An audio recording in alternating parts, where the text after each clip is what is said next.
Welcome to a scan of the next learning module in the Work That Makes Sense suite, Module 6, the Could-Be Map and Smart Placement Principles 1 through 7.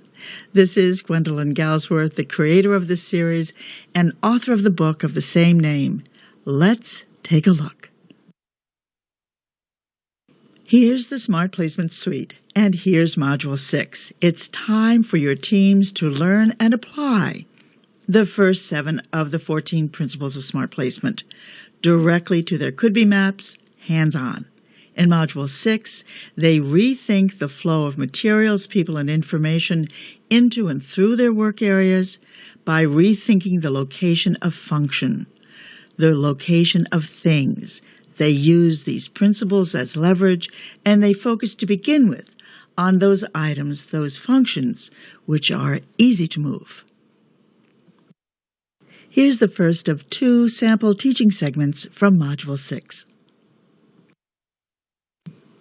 The process is simple and smart. First, I'll tell you about each principle and show you examples.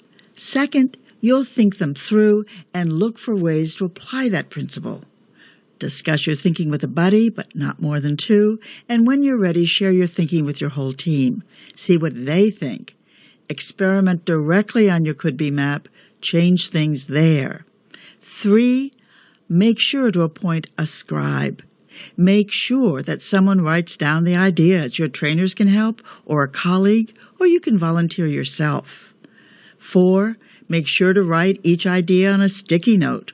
1 idea per note. Write clearly, big and bold. Use the paper color that corresponds to the change. Blue, pink, green, and for right now, hold off on yellow ideas for right now.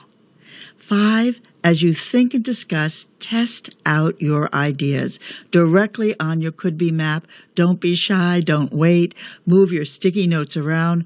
Show us how your idea works. If you change your thinking, change your map. Be bold, be inventive, experiment. And remember, all ideas are welcome. Remember the 4 people process tools. And the second teaching sample. And don't forget about capturing the full range of function for people, too. Capture that. Here's a sterling example. Neatly stacked whip, but it totally blocks access to the machine behind it. Here. It used to be that operators of this machine had to take the long way around to access their machine because of the blockage of this whip, completely blocked. But smart placement to the rescue, which we see here. This is called a person with function. The visible border came second, the thinking came first.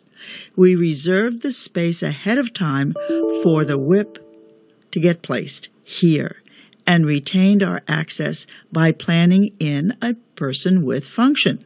During smart placement, the thinking came first. If your plant has not yet gone lean, you can be sure this is supercritical.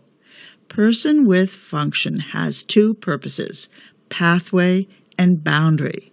The thinking and planning come first. The actual visible border, I said it before, comes second. Considering the full range of function makes it easy for us to deal with piles of whip, with anything. Okay? We do that ahead of time in smart placement. So now consider this principle, put the module on hold, and look for applications in your area. Get smarter about the full range of function for people and for things. Across the 60 fully narrated, fully animated slides in Module 6, your team study over 50 examples of the first 7 smart placement principles and apply them. With their could-be maps on the table and their what-is maps on a nearby wall, they learn how these principles increase safety, reduce risk, minimize motion, and take the struggle out of everyday work.